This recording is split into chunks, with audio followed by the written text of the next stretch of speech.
to another video. It is good to see you. Today we're going to be doing something a little bit different. I recently saw a video from Speed Academy where they tried to take a B series valve cover and wrinkle red paint it themselves, and they kind of had a little bit of trouble with it. So today I actually got a little bit lucky, got a hold of a B series valve cover. I got a hold of the VHT wrinkle red, and I'm going to be showing you how to do it the right way so that it comes out right. So first things first, we actually have our valve cover here, and it is completely stripped down. I'm going to clean it up a little bit before we get to spray it, but I have sanded it down. I just need to kind of get the gunk on the inside here. You also need the VHT Wrinkle Plus. We've got it in red. They sell it in black. You can usually find black in the stores, or you can get this off of Amazon for red, and they actually do wrinkle blue too, which is pretty cool. Thought about doing wrinkle blue, but because my car is red and I have a black valve cover, I've been kind of wanting to do a red valve cover with this thing. So I'm gonna get the car out of here, just so we don't get any overspray on it, and then we're gonna get started on this. So what we're going to do here is I have a little handy dandy heat gun that gets pretty dang hot. So what we're going to do is I've cleaned this thing, and I'm just gonna go ahead and heat it up to do a couple of things. One, make sure all the moisture is gone off of it, and also warm this metal up. Now I could sit it in the sun for about an hour and it would probably have the same effect, but we want to get a move on. So what we're gonna do is begin to heat this up. And the key is, you want to kind of heat it up slowly. Now, when we actually spray the paint on to the valve cover, a lot of people will say use a heat gun, and the answer is yes, use a heat gun. But if you notice right now, I'm kind of close to the valve cover. Well, when it's time to actually dry the paint on the valve cover, you do not want to get close to the valve cover at all. You kind of want to just sort of get the heat around it like you're baking it, because a lot of times what happens is that people will get the gun right up next to it and it'll wrinkle the paint, but what they don't realize is as the paint wrinkles, it's overheating the top layer, and then it'll wrinkle up really nice, but the bottom layer will then settle, and it will actually flatten out as it cures overnight, basically.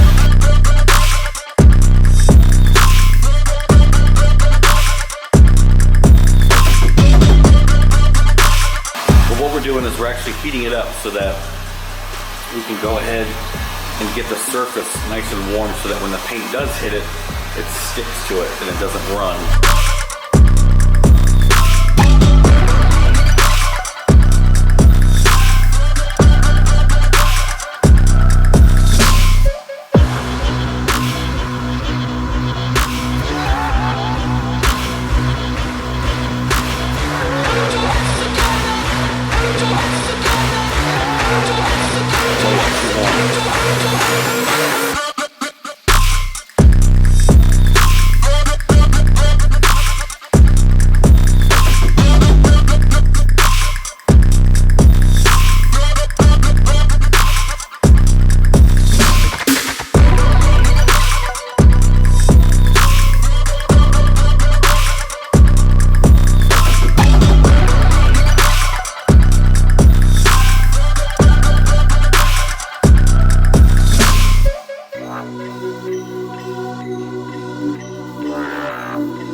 Now we're going to use the heat gun, but we're going to keep it away. We're not going to get it up close.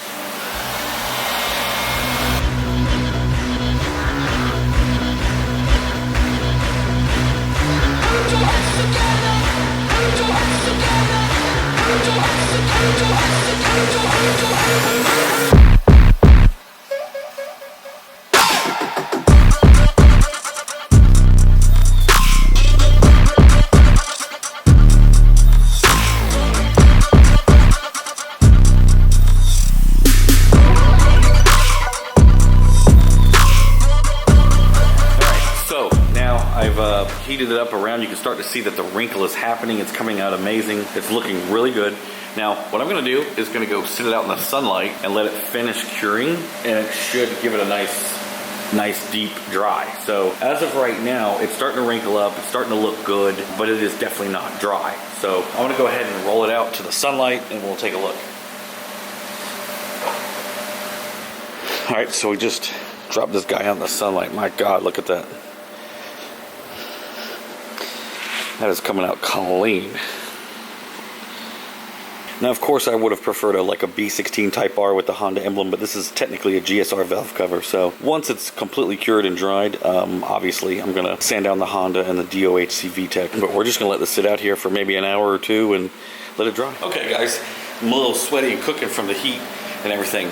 But like I said, the trick to this is not to hold the heat gun directly up real close to the valve cover. The traditional way is baking it. So you just want to create a nice, warm, hot environment, but not put the gun right up against it, because what that does is it just heats up the top layer, begins to burn it, and then flatten out over time. So I've seen that happen several times. I'm really hoping that this technique works out because it's looking phenomenal right now.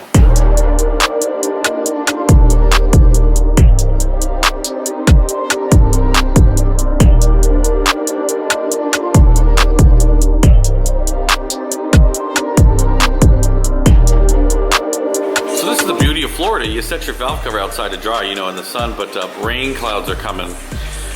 They'll roll through and it'll rain for about 20 minutes and then be gone.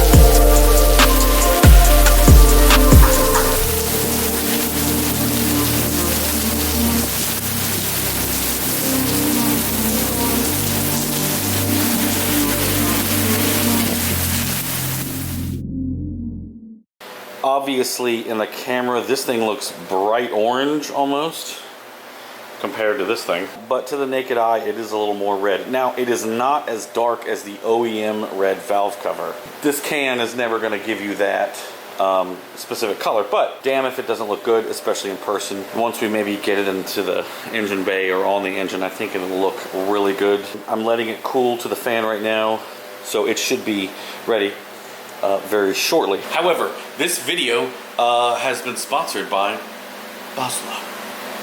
You guys know that I've been trying to build this car for what I like to call Dragon Spec. And one of my favorite things are these headlights, actually. And they're LED headlights, but what's really cool about these LED headlights is that they will flash to yellow. If you turn your lights on and off, it'll do half white, half yellow, and then it'll do full yellow. Turn them off again, it'll do full white. So what's really amazing about that is when you're in a foggy area or a rainy area and you're out driving, these I had in the EJ1 and they were phenomenal. They actually, I think, saved me a number of times. So these are my favorite headlights. Be a link in the description. Go follow them on Instagram. These headlights are amazing. I'm gonna show you a little trick because these are the headlights for the USDM model, and I'll show you a trick on how to fit them into the JDM one. So you pull the headlight out of the box. Looks like this. You can see the different sides. So you remove the cap. Like that. And then you install it into the headlight. Now I have JDM headlights and this is not going to fit, but here's a trick. This comes off. Now this will actually fit into the JDM headlight, and I'm going to get it to work here shortly. First thing you got to do, connect these. And then screw the cap over. And this should plug into the factory harness. This is our OEM plug. Now we're going to watch the magic.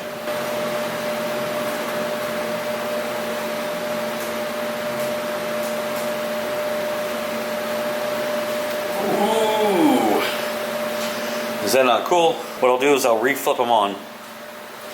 So turn it off. Turn it back on, it's white. Turn it off. Now it's white and yellow. Now it's yellow. Turn it off. Boom. These things are absolutely amazing and super bright.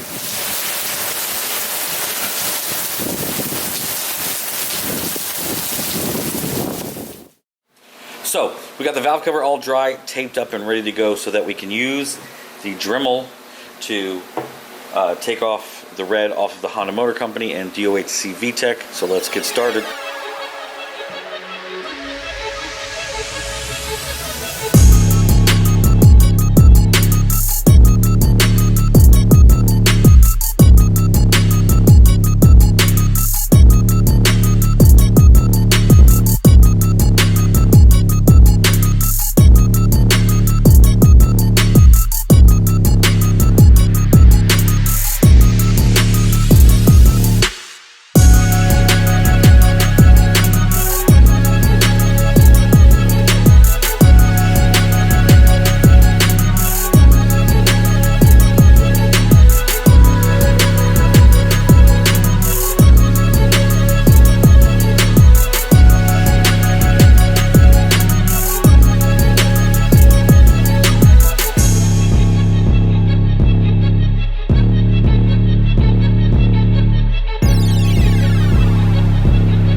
this has pretty much turned out pretty damn amazing. It probably would work a little bit better with maybe block sanding this instead of maybe a Dremel, get a little bit of a better finish, but I'm just glad it didn't hit anything else. It looks pretty damn clean. I have no complaints just doing this a budget at home. I love it. I may actually run this off with the Dremel real quick just to get the paint out of there. Other than that, I am super happy with the results. I've got a new valve cover gasket from AutoZone. I actually do like the AutoZone valve cover gaskets. They work. You don't need to use RTV with them in my opinion, but they don't last as long as the Honda ones, of course, because they're extra gooey. You don't really need to use the RTV. But anyway, so I think I'm gonna pull this bad boy off real quick, swap them out and see how great it looks.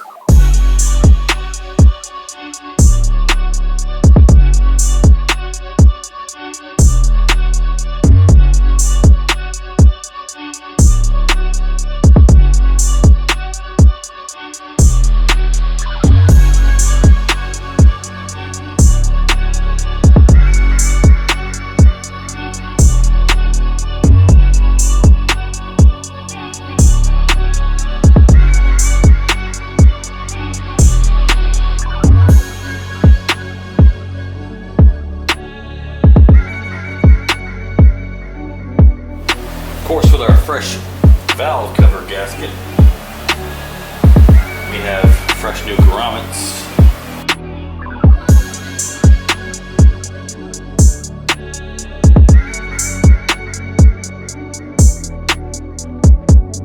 And then, of course, my black acorn nuts from Resto Tuner, which I love.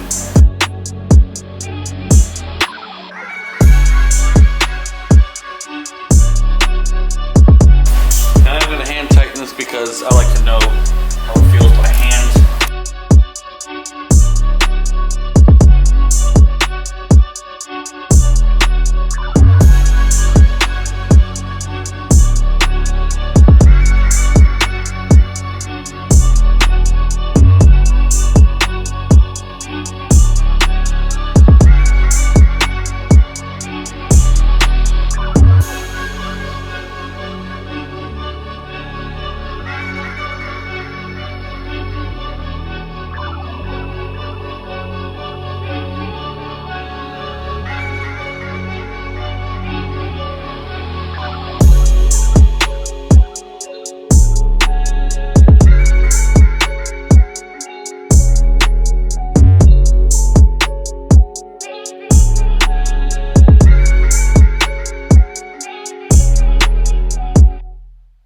Okay guys, thank you so much for tuning into this episode. Check out Resto Tuner with all of their fresh synced hardware, valve cover bolts. I love the black valve cover bolts on, especially with this red valve cover. It looks absolutely amazing. Go check them out, as well as jordandistributors.com. If you're looking for the ghost lock, the ghost key, the ghost box, or a main relay conversion with a kill switch, go check out JDI, aka jordandistributors.com. Go ahead and hit them up. And big shout again to Basla for the headlights. They look awesome. Check the link in the description below for a link for Basla headlights. So thank you guys so much for watching this one. I hope this helps somebody out there. I'll see you guys in the next one.